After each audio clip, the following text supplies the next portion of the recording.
Good evening friends, welcome back to the channel. So आज हम पढ़ने वाले chapter 3 class 11 political science, election and representation. Election system in India क्या है ये हम जान लेते हैं। पहले इलेक्शन सिस्टम किस टाइप का होता है।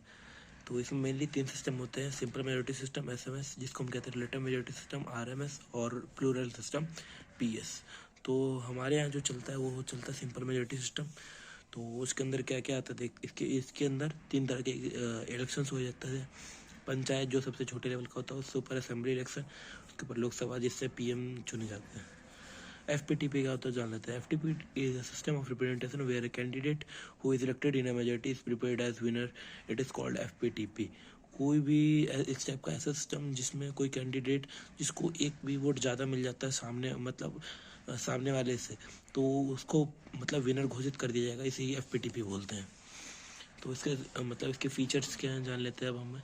एसएमएस जो ही हमने पढ़ा, इसके फीचर्स क्या जान लेते हैं।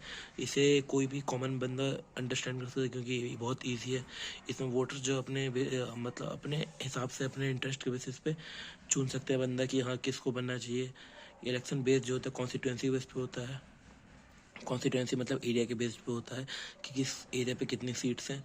टू कोऑर्डिनेट एमएससी मतलब इसमें अगर वोटर्स अगर लाइन लगेंगे तो उसमें एससी वाले भी होंगे, एसटी वाले होंगे, जनरल वाले होंगे। एक दूसरे से मिल पाएंगे, एक दूसरे के बारे में जान पाएंगे, या फिर उनका मोटिव क्या है, वो क्या सोचते हैं, सब कुछ मिल के वो बना पाएंगे अच्छा बंदा जो हमारे लिए अच्छा काम करे। Voters can now about the qualities of the candidate. Voter को आप पता चलता है कि क्वालिटीज़ क्या है कैंडिडेट की। जो कैंडिडेट है कहीं क्रिमिनल तो नहीं, उसके ऊपर कोई केस तो नहीं है। ये इंश्योर करता है कि सस्टेनेबल गवर्नमेंट बनेगी, टिकाऊ गवर्नमेंट जो लोगों के लिए अच्छा काम कराएगा। पीआर सिस्टम क्या जान लेते हैं। इसमें ये बताया गया कि माइनॉरिटीज़ के लिए सफिशिएंट रिप्रेजेंटेशन हो, कोई पार्ट ले, तो इसलिए एक इलेक्ट्रल सिस्टम बनाया गया जिसको नाम दिया गया पीआर। अब फीचर्स क्या है पीआर के जान लेते हैं। कंट्री को बांट दिया गया सिंगल कॉन्स्टिट्यूंसी में, जैसे इसराइल, नीदरलैंड, हॉलैंड। इसमें पूरा देश का एक ही चुनाव होता है, ना कोई राज्यसभा ना कोई लोकसभा, सीधा लोकसभा वाला चुनाव होता है इनमें। ठीक है, इनको लोकसभा को कुछ और बोलते हैं, उनके लिए प्रॉपर वर्ड होता है, हर जगह के अपने वर्ड होते हैं। कंट्री में डिवाइडेड इनटू मल्टी मेंबर। इसमें ये भी हो सकता है कि कंट्री को मल्टी में डिवाइड करा जाए, ऐसा भी हो सकता है किसी एक में ही डाल दिया। तो मल्टी में जिसको डिवाइड किया उसको अर्जेंटीना, पोर्टुगल बोलते हैं।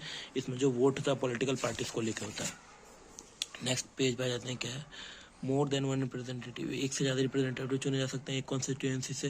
उसके बाद पॉलिटिकल पार्टीज जो है उसको अपने सीट्स मिलते हैं एरिया के हिसाब से, ठीक है, और परसेंटेज चाहिए होता है उसके हिसाब से कि मतलब पार्टी बनाने के लिए कितना चाहिए। टाइप्स ऑफ पेयर सिस्टम जान लेते हैं क्या होता है। क्लासीफाई है 2 टाइप्स में, सिंगल ट्रांसफरेबल वोट सिस्टम एसटीवीएस और list system. Single transferable vote system क्या होता है, इसको हम हेड सिस्टम के नाम से जानते हैं बिकॉज ये जो इंट्रोड्यूस करा था थॉमस हेयर ने करा था। मशीनरी ऑफ रिप्रेजेंटेशन एक बुक है, election of representative are the two famous book, जो कि लिखी थी थॉमस हेयर ने, डेट एक्सप्लेन अबाउट एसटीवीएस। ठीक है, अब फीचर्स क्या है एसटीवीएस के। मल्टी मेंबर कॉन्स्टिट्यूएंसी होती है, इसमें एक से ज़्यादा बंदे खड़े होते हैं एक ही कॉन्स्टिट्यूएंसी एक सीट पे ही। ट्रांसफर ऑफ वोट्स होता है, वोट्स एक से दूसरे पर transfer. One effective vote and marking of preference होती है। एक लिस्ट में 4-5 जने के नाम लिखने पड़ते हैं आपको लाइन से, जो आपके हिसाब से प्रेफरेंस में लगाना चाहिए।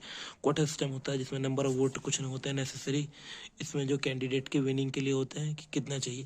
तो कोटा होता है total number of vote polled, कितने वोट पड़े हैं उसमें नंबर ऑफ सीट्स कितने, +1 और +1 प्लस ब्रैकेट के बाद +1। ठीक है, पीयर सिस्टम कैसे वर्क करता है राज्यसभा में ये भी जान लेते हैं। राज्यसभा में जो इलेक्शन होते हैं उसमें एसटीवी फॉलो होता है।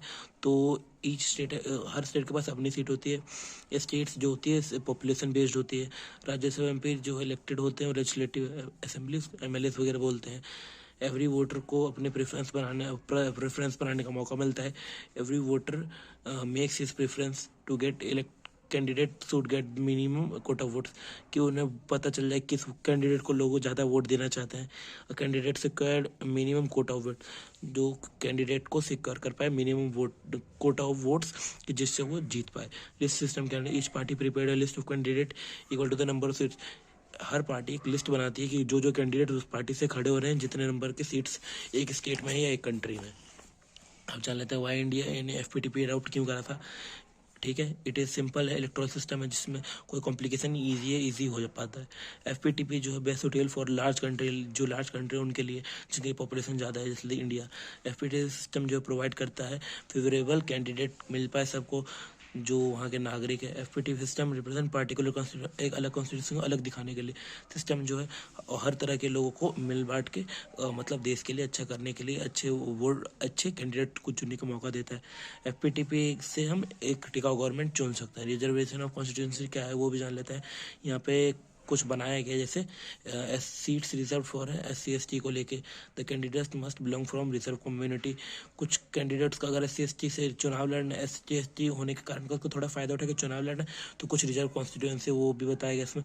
रिजर्व कॉन्स्टिट्यूएंसी है वो डिटरमाइन करते हैं कुछ कमीशन, इलेक्शन कमीशन ने बनाए in Kerala. There are 140 seats in assembly, 14 seat are reserved for SC and 2 seats for ST।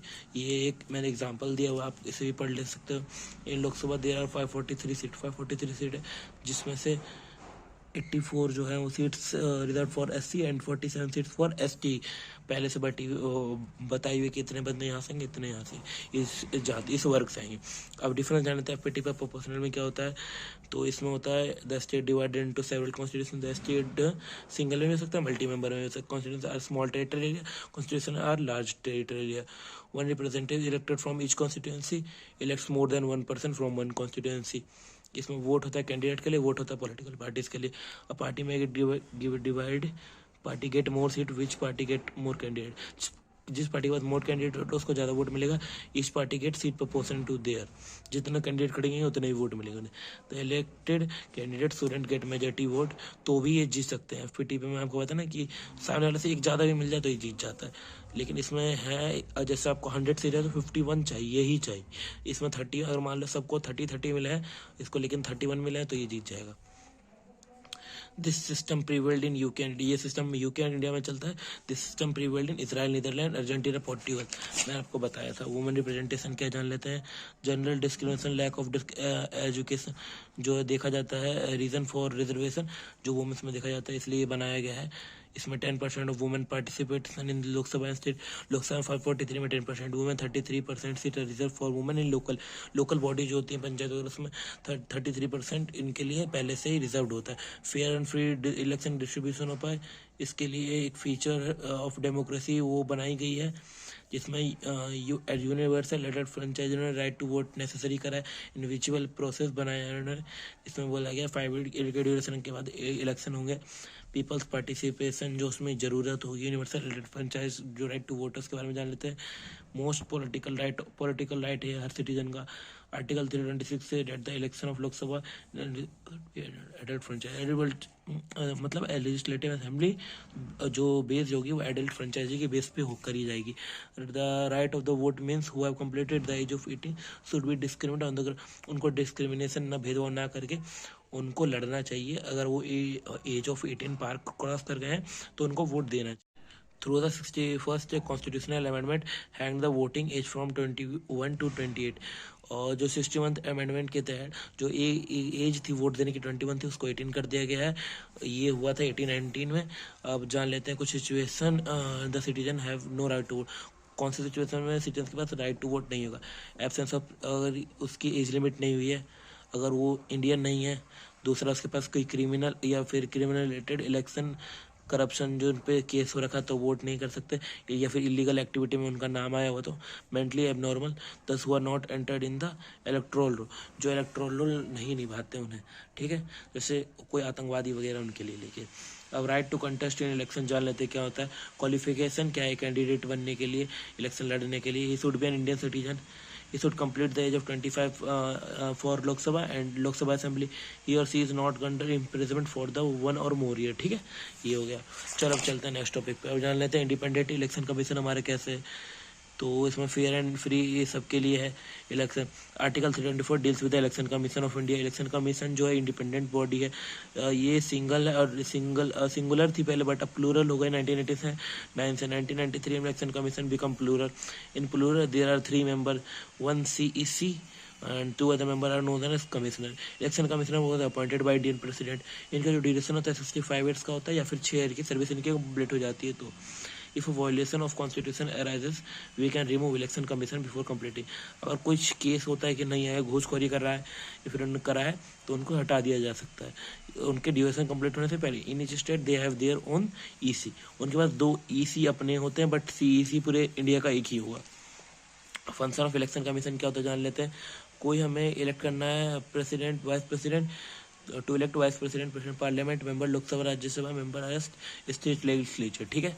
कि मैंने सर्विस आपको बताया 6 और 65 साल होती है। To give approval for political party, election commission का क्या काम होता है, ठीक है।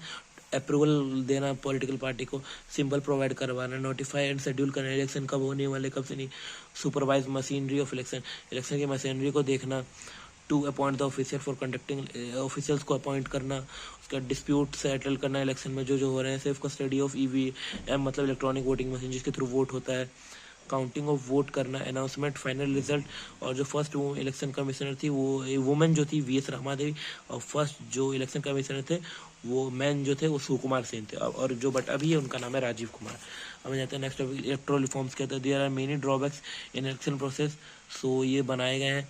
Election must be change from FP to proportional, बदलना चाहिए। सो वुमेन को सफिशिएंट रिप्रेजेंटेशन मिलना चाहिए। मनी मसल पावर को कंट्रोल करना चाहिए। कास्ट रिलीजन के बेसिस पे को इन्फ्लुएंस नहीं कर सकता कोई भी जो इलेक्शन लड़ रहा है। क्रिमिनल्स को नॉट अलाउड होना चाहिए इलेक्शन लड़ने के लिए। पॉलिटिकल पार्टी को भी रेगुलेट करना चाहिए कि कुछ गलत ना करे वो, हमें मिसयूज़ नहीं करना है गवर्नमेंट मशीनरी का। जब वो अपने एडवर्टाइजमेंट कर रहा है अपनी पार्टी का, फोटो आइडेंटिटी कार्ड शुड भी कंपलसरी, ये तो कंपलसरी है।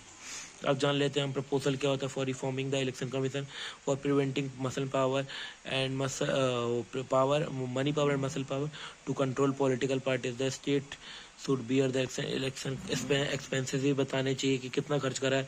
Democratic secular values should be inculcated in political parties, जो कि देखा जाता है कि ये लोग बहुत से ये सब चीज़ें बहुत ज़्यादा खर्च करते हैं। लिमिट होना चाहिए इलेक्शन एक्सपेंसेस पे कि कितना खर्च किया, जो अगर वो कोई अपने लिमिट से ज़्यादा खर्च करता है तो उसको बाहर कर दिया जाए। Registration should be compulsory for political party, registration करना चाहिए, इसी का कितना पैसा वो यूज कर रहे हैं, कितना लिमिट है, ठीक है। The candidate and the party should submit the audit and account of election. अगर उनका अकाउंट होता है पॉलिटिकल पार्टी का जिसके थ्रू वो निकालते हैं पैसे और यूज़ करते हैं, तो उसके लिए एक ऑडिट होना चाहिए। उसको हर चीज़ का बिल बना के उनको देना चाहिए इलेक्शन कमीशन को। ऑफिसर बियर और the parties of the should be elected periodically, उनको टाइम टू टाइम चेंज करना चाहिए। Criminal should not be made candidates, मैंने आपको पहले भी बताया कि क्रिमिनल्स को कैंडिडेट को नहीं बनाना है। Account of each party should be published after proper auditing, और कोई भी पार्टी को पहले अकाउंट चेक करना कि उन्होंने कितना खर्च किया, उसके बाद उसको अलाउड करना चाहिए इलेक्शन लड़ने के लिए। All the criminal activities like booth capturing should be suppress, जो क्रिमिनल एक्टिविटीज होती है कि बूथ को कैप्चर कर लेते हैं कुछ लोग और अपने वहीं पे सिर्फ एक ही पार्टी के वोट डाल रहे हैं, वो नहीं होना चाहिए, ठीक है। तो गाइस ये चैप्टर ये एंड होता है। होप करता हूँ आपको वीडियो अच्छी लगी होगी, तो लाइक सब्सक्राइब शेयर ठोक देना है। मैंने पहले नहीं बोला क्योंकि ना मैं खुद पता है कि मैं खुद वीडियो देखता हूँ लाइक कोई एजुकेशन रिलेटेड, तो पहले वो ऐड करता है अपना, तो अच्छा लगता है, इसलिए मैंने एंड में कह रहा हूँ लाइक सब्सक्राइब शेयर ठोक देना। और नेक्स्ट चैप्टर की जो वीडियो आएंगी चैप्टर 4 का, ठीक है। चलो, और सारी वीडियो आपको मिल जाएगी मेरे चैनल पे, चेक कर लेना, ठीक है।